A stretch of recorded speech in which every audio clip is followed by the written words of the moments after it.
As young, I thought my country was the best on the planet. And I grew up singing a song called Nothing to Envy. And I was very proud. In school, we spent a lot of time studying the history of Kim Il-sung, but we never learned much about the outside world. Except that America, South Korea, Japan are the enemies. Although I often wondered about the outside world, I thought I would spend the entire my life in North Korea until everything suddenly changed. When I was 7 years old, I saw my first public execution. But I thought my life in North Korea was normal. My family was not poor, and myself had never experienced hunger. But one day in 1995, my mom brought home a letter from a Caucasus sister. It read, "When you read this, our 5 family members will not exist in this world because we haven't eaten for the past week. We are lying on the floor together, and our bodies are so weak.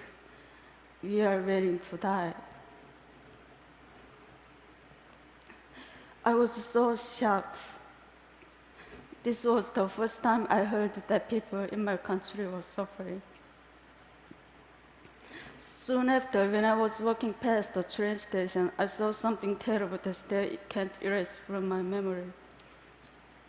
A lifeless woman was lying on the ground, while an emaciated child in her arms just stared helplessly at his mother's face. But nobody helped them because they were so focused on taking care of themselves and their families. A huge famine hit North Korea in the mid-1990s. Ultimately, more than 1 million North Koreans died during the famine, and many only survived by eating grass, bugs, and tree bark.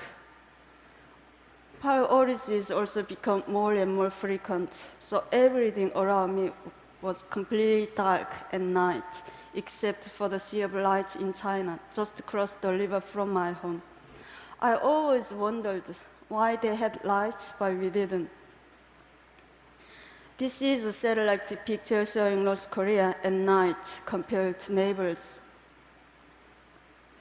This is the Amno River, which serves as a part of the border between North Korea and China. As you can see, the river can be very narrow at certain points, allowing North Koreans to secretly cross. But many dying. Sometimes I saw dead bodies floating down the river. I can't reveal many details how I left North Korea, but I only can say that during dark years of the famine, I was sent to China to live with distant relatives. But I only thought that I would be separated from my family for a short time. I could have never imagined that it would take 14 years to live together. In China, it was hard living as a young girl without my family. I had no ideas what life was going to be like as North Korean refugees. But I soon learned it's not only extremely difficult, it's also very dangerous.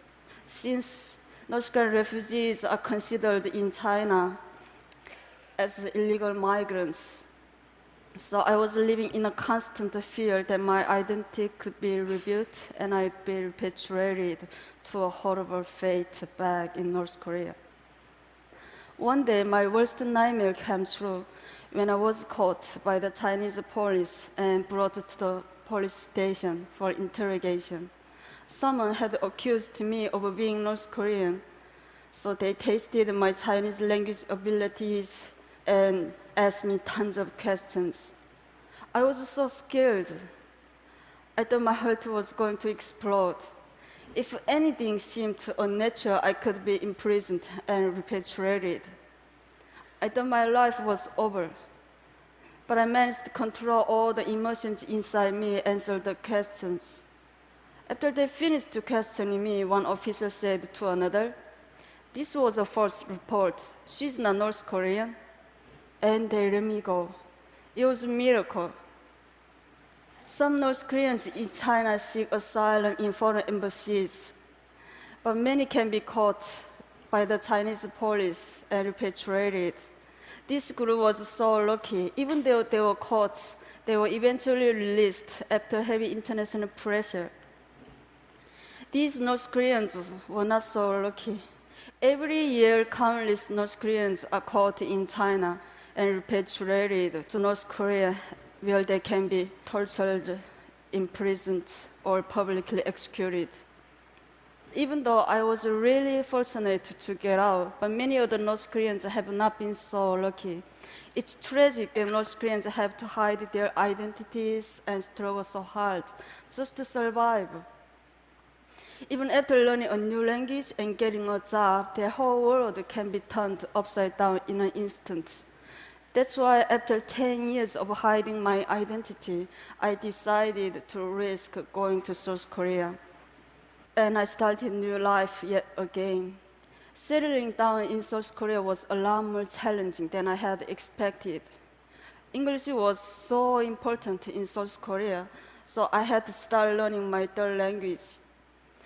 Also, I realized there was a wide gap between North and South. We are all Korean, but inside we have become very different due to 67 years of division. I even went through an identity crisis. Am I South Korean or North Korean? Where am I from? Who am I? Sadly, there was no country I could proudly call my own.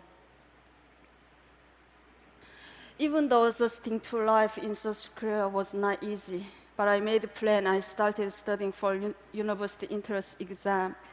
Just as I was starting to get used to my new life, I received a shocking phone call. The North Korean authorities intercepted some money that I sent to my family, and as a punishment, my family was going to be forcibly removed to a desolate location in the countryside.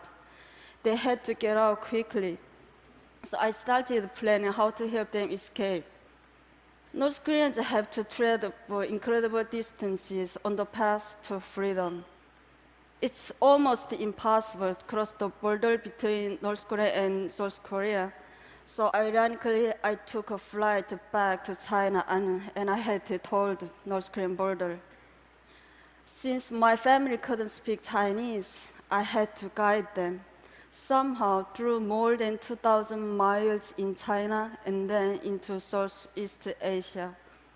The journey by bus took 1 week, and we were almost caught several times. One time, our bus was stopped and boarded by a Chinese police officer. He took everyone's ID cards and he started asking them questions.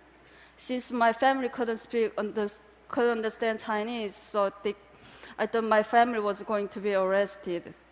As the Chinese officer approached my family, I impulsively stood up and I told him that these are deaf and dumb people that I was chaperoning. He looked at me with suspiciously, but luckily he believed me. We made it all the way to the border of Laos, but I had to spend almost all of my money to bribe the border guards in Laos. But even after we got past the border, my family was arrested and jailed for illegal border crossing. After I paid the fine and bribe, my family was released in 1 month. But soon after, my family was arrested and jailed again in the capital of Laos. This was one of the lowest points in my life. I did everything to get my family to freedom, and we came so close. But my family was thrown in a jail just a short distance from the South Korean embassy. I went back and forth between the immigration office and the police station, desperately trying to get my family out. But I didn't have enough money to pay bribe or fine anymore. I lost all hope. At the moment, I heard one man's voice ask me, "What's wrong?" I was so surprised that a total stranger cared enough to ask. In my broken English and with a dictionary, I explained the situation, and without hesitating, the man went to the ATM and he paid the rest of money for my family and 2 other North Koreans to get out of jail. I thanked him with all my heart, and I asked him, "Why are you helping me?" "I'm not helping you," he said. "I'm helping North Korean people." I realized that this was a symbolic moment in my life. The kind strange symbolized new hope for me and the North Korean people when we needed it most.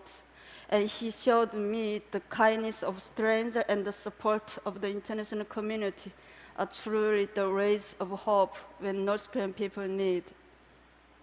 Eventually, after our long journey, my family and I were reunited in South Korea. But getting to freedom is only half the battle.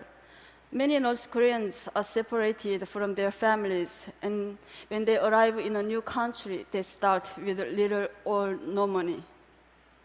So we can benefit from international community for education, English language training, job training, and more. We can also act as a bridge between the people inside North Korea and the outside world, because many of us stay in contact with family members still inside, and we send information and money that is helping to change North Korea from inside. I've been so lucky to receive so much help and inspiration in my life. So I want to help give aspiring North Koreans a chance to prosper with international support. I'm confident that we will see more and more North Koreans succeeding all over the world, including